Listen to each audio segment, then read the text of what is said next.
చందమామ కథ శేషయ్య చెంపదెబ్బ. శేషయ్య పేదవాడైనా ప్రతిఫలం ఆశించకుండా పరోపకారం చేస్తుంటాడు.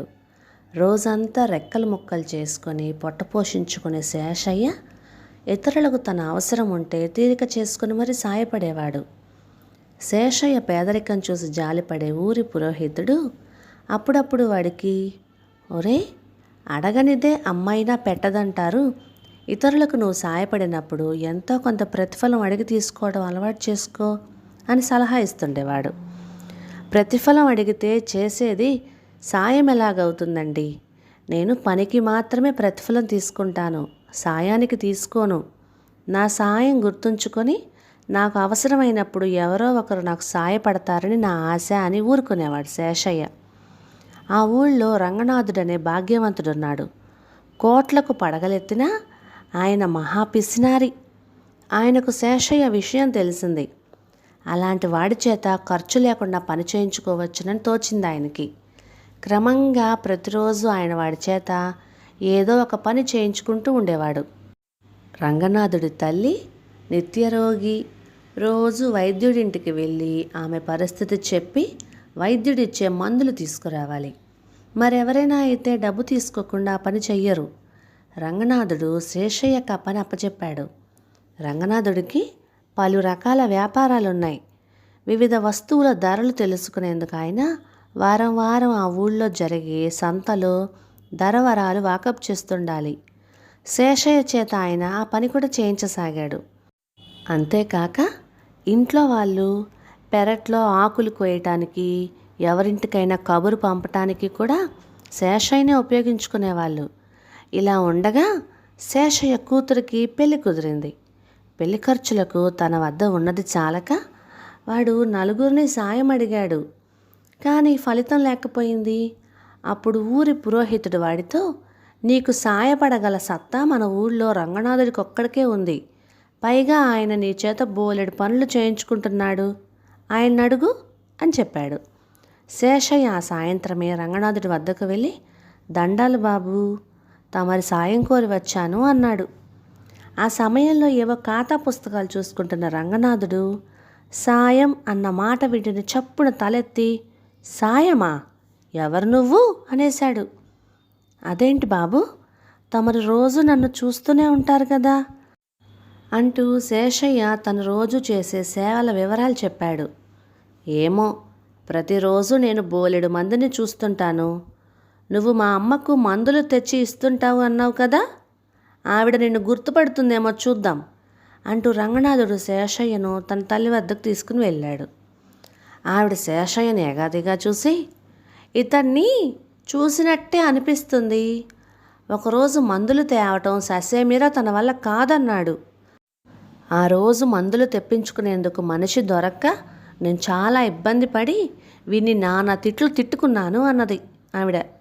చూసావా, ఈవిడకు నువ్వు సాయం చేసావో లేదో కానీ ఇబ్బంది మాత్రం కలిగించావు అన్నాడు రంగనాథుడు. ఈ జరిగిన దానికి శేషయ్య దిగులు పడిపోయి ఇంటికి బయలుదేరాడు. దారిలో పురోహితుడు ఎదురుపడి వాడి వాలకం చూసి, ఏం జరిగింది అని అడిగాడు. శేషయ్య ఆయనకు జరిగింది చెప్పాడు విచారంగా. పురోహితుడు కొంచెంసేపు ఆలోచించి, ఒరే, నీకు పని పాటల్లో సాయపడ్డంలో ఉన్న నేర్పు తప్ప ఇతరితర భయస్థుడివని అమాయకుడివని ఆ రంగనాథుడు అనుకుంటున్నాడు. నువ్వు ఆయన భార్య వాళ్ళకు కూడా సాయపడుతుండేవాడివి కదా, వెళ్ళి ఆవిడ నిన్ను గుర్తుపట్టగలదేమో చూడు. ఆవిడ నిన్ను గుర్తుపట్టకపోతే నీలో కొద్దిపాటి చేవ, కాస్తంత సాహసం కూడా ఉన్నదని ఆ రంగనాథుడికి తెలియపరచు అని చిన్నగా నవ్వుకుంటూ వెళ్ళిపోయాడు అక్కడి నుంచి. పురోహితుడి మాటలు శేషయ్యలో కొంత ధైర్యం కలిగించాయి. వాడు ఈసారి రంగనాథుడి ఇంటికి వెళ్ళేసరికి ఆయన ఇంటి వసారాలో భార్యతో మాట్లాడుతూ కనిపించాడు. శేషయ్య ఏదో తెగించిన వాడిలా కాస్త పెద్ద గొంతుతో, బాబు, నేను ఈమె గారికి కూడా చాలాసార్లు సాయం చేశాను, అడిగి చూడండి అన్నాడు. అప్పుడు రంగనాథుడు కోపంగా ఒకసారి శేషయ్య కేసు చూసి భార్యను, ఇతగాని నీవెప్పుడైనా చూసావా అని అడిగాడు. ఏదో చూసినట్లే అనిపిస్తున్నది, ఒకసారి పెరట్లో అరిటాకులు కొయ్యమంటే 10 ఆకులు కోశాడు, ఇంకో 10 కావాలంటే పెరట్లో మరి లేవన్నాడు. ఆ 10 ఆకులు సేకరించడం కోసం నేను నానా అవస్థలు పడుతూ వీడిని తెగ తిట్టుకున్నాను అన్నది రంగనాథుడి భార్య. బాబు, నా పొట్ట కోసం రెక్కలు ముక్కలు చేసుకునే నేను వీలు దొరికినప్పుడల్లా మీకు మీ ఇంట్లో వారికి ఎన్నో పనులు సాయపడ్డాను అన్నాడు శేషయ్య కటువుగా. ఆ మాటలకు రంగనాథుడు నవ్వి, మాలాంటి ధనం కలిగిన వాళ్లకు సాయపడడంలో మీలాంటి వాళ్ళకి గౌరవం ఉంది. అందుకే నాలాంటి వాళ్ళ పనులు చేసి పెట్టడం కోసం నీలాంటి వాళ్ళు ఎందరో పోటీ పడతారు. మేము నిన్ను గుర్తుంచుకోవాలి అంటే నువ్వు చాలా గొప్ప పని ఏదైనా చెయ్యాలి అన్నాడు. చేసిన దానికి నన్నెవరూ మెచ్చుకోవాలనుకోలేదండి నేను. కానీ చేయనందుకు మాత్రం నన్ను బాగా తిట్టుకున్నారు. అందుకు నాకు బాధగా ఉంది అన్నాడు శేషయ్య. అందుకే కడివెడు పాలను వెరవడానికి ఒక్క ఉప్పురాయి చాలంటారు అన్నాడు రంగనాథుడు. పోనీలేండి బాబు, అదంతా ఎందుకు కానీ నా కూతురు పెళ్ళికి డబ్బు కావాలి. పెద్ద మనసు చేసుకుని నాకు డబ్బు ఇచ్చి ఆదుకోండి. మీ మేలు జన్మలో మర్చిపోను అన్నాడు శేషయ్య వేడుకుంటూ. రంగనాథుడు చిరాగ్గా, నేను తప్పక సాయం చేసి ఉండేవాణ్ణే. ఈ మాట ముందే చెప్పాను. నువ్వెవరో నాకు తెలియదు మరి అన్నాడు. ఆ జవాబుతో శేషయ్య విసిగిపోతూ రంగనాథుని చాచి చెంపదెబ్బ కొట్టి వెళ్ళాడు. అనుకోకుండా జరిగిన దానికి రంగనాథుడు నివ్వెరపోయి చూస్తుండగా శేషయ్య అక్కడి నుండి తప్పుకున్నాడు. ఆనాటి వరకు రంగనాథుడు అలాంటి అవమానం ఎరుగడు. ఆయన ఉక్రోషం పట్టలేక వెంటనే వెళ్ళి గ్రామాధికారిని కలుసుకొని, శేషయ్య అనే పొగరుబోతూ నన్ను చెంప మీద కొట్టాడు. వాణ్ణి తగిన విధంగా శిక్షించకపోతే ఊళ్ళో క్రమశిక్షణ నశించి అరాచకం తలెత్తుతుంది అంటూ జరిగిన దానికి చిలువలు పలువలు అల్లి చెప్పాడు. సంజాయిషి అడగడానికి గ్రామాధికారి వెంటనే శేషయ్యకు కబురు పెట్టాడు. అయితే కొంతసేపటికి అక్కడికి వచ్చిన పురోహితుడు ఒకవైపు కూతురు పెళ్లి దిగులు, మరొక వైపు చలిజ్వరంతో శేషయ్య మంచం దిగలేకుండా ఉన్నాడు.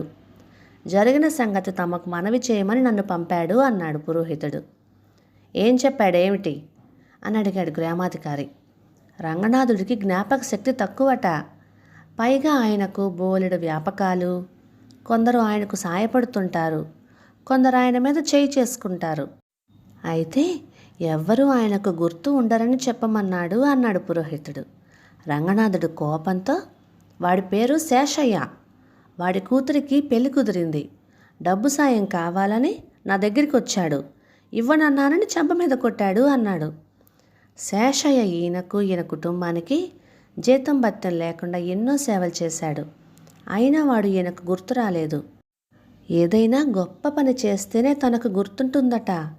వాడు చెంపదెబ్బ కొడితే ఈయనకు బాగా గుర్తుంది. అంటే ఇన్నాళ్లకు వాడొక గొప్ప పని చేశాడన్నమాట. గొప్ప పని చేసిన వారిని మెచ్చుకోవాలి కానీ సంజాయిషి అడగకూడదు కదా అన్నాడు పురోహితుడు గ్రామాధికారిని పరీక్షగా చూస్తూ. దాంతో గ్రామాధికారికి విషయం అర్థమైంది. అయినా పురోహితుడి మాటలు సమర్థించలేక, చమత్కారంగా మాట్లాడినంత మాత్రాన తప్పు కాకుండా పోదు, శేషయ్యకు శిక్ష తప్పదు అన్నాడు. అయ్యా, శేషయ్య రంగనాథుడికి ఎన్నో సేవలు చేశాడు, ప్రతిఫలం అడగలేదు. వాడి సేవలకు ప్రతిఫలం ఇప్పించగలిగిన వారికే వాడి తప్పును శిక్షించే అర్హత ఉంటుందంటే అది తప్పవుతుందా అన్నాడు పురోహితుడు వినయంగా. గ్రామాధికారి చిన్నబుచ్చుకున్నట్లుగా ముఖం పెట్టి, శేషయ్య సంగతి నాకు తెలుసు. గ్రామంలో చాలామందికి సహాయపడుతుంటాడు. అలా అతడి సాయం పొందిన వారిలో నేను ఉన్నాను. అతడు చేసిన తప్పుకు శిక్ష విధించాలి అంటే ముందు చేసిన సాయానికి ప్రతిఫలం ఇవ్వాలి.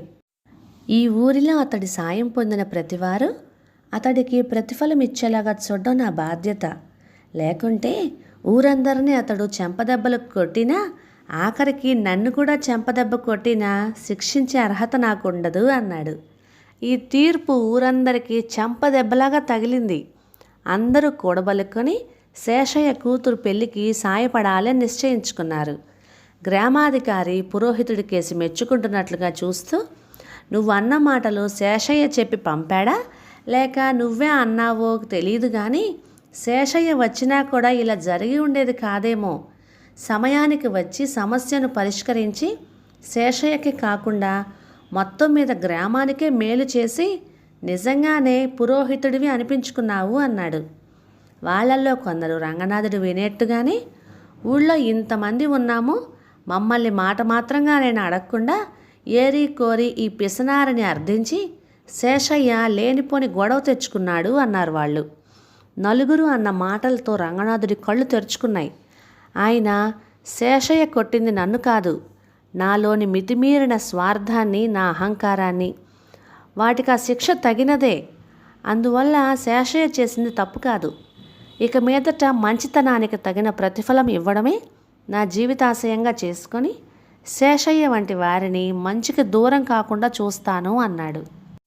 కొందరు ధనికులు తమ వద్ద ఉన్న ధనం వల్లనే ఎదుటివారు తమతో మంచిగా ఉంటున్నారు అన్న భ్రాంతిలో ఉంటారు. వారు ఎదుటివారిలోని మంచి గుణాన్ని గుర్తించరు. కథలోని శేషయ్య లాంటి వారిని మంచికి దూరం చేసేది ఇలాంటి కొందరు ధనికుల ప్రవర్తనే. నలుగురికి సహాయం చేసే వినయశీలి అయిన శేషయ్య రంగనాథుడిని చెంపదెబ్బ కొట్టాడంటే దానికి అతన్ని ప్రేరేపించింది రంగనాథుడి ప్రవర్తనే కదా. కథ సమాప్తం. ఇక ఈ కథ మీకు నచ్చినట్లయితే ఇలాంటి మరెన్నో కథల కోసం లైక్ చేయండి, షేర్ చేయండి, సబ్స్క్రైబ్ చేయండి. Thank you.